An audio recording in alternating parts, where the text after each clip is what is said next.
حزين لدرجة إن قلبي بينحني قدام بلاد. وحيد لأن الجرح مفرود الإيدين وعليا زاد. معرفش إيه كان السبب خلاني أجرب كل شيء مفروض حرام. معرفش إمتى هتوب وهرجع عن ذنوبي وأصد حواليا الكلام.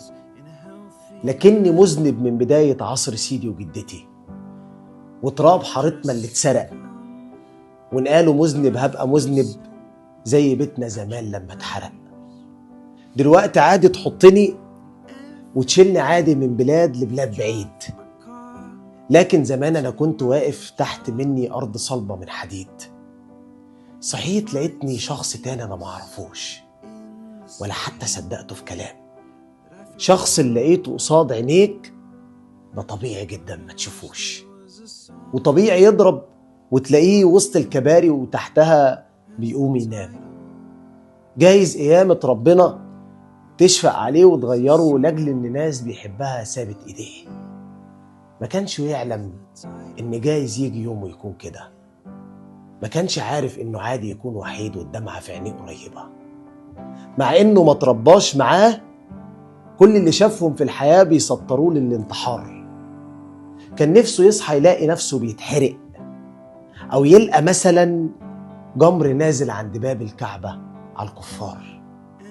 بيقول يا ريت ارجع في يوم واشم ريحة جدي في هدوم جدتي، او نفسي برضه ارجع طفولتي واشوفني راسم ايه لحياتي من زمان. كان ليا دور وسط انتصار المجتمع، وكان عليا طموح ما نسيوش المكان، وكان لابويا دور في نصيحتي قدام الجميع، وكانت امي تحطني في كفتها وليها كفة قبل حتى لما اضيع. ازاي اقاطع كل دول واعيش لوحدي زي باقي القطيع؟ ما جاش في بالي ان في حساب ربنا، واني اتخلقت لاجل اوصل جزء في رسالة البشر، مع اني جاي وعينيا زاد فيها الكلام. وبدل ما اقوم لقيتني راضي باني تعبي بينتشر.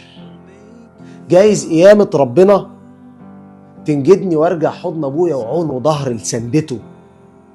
ارجع لامي تحطني في كفتها تاني تحبني، ينصرني عادي المجتمع واعمل لي شخصية وكارير.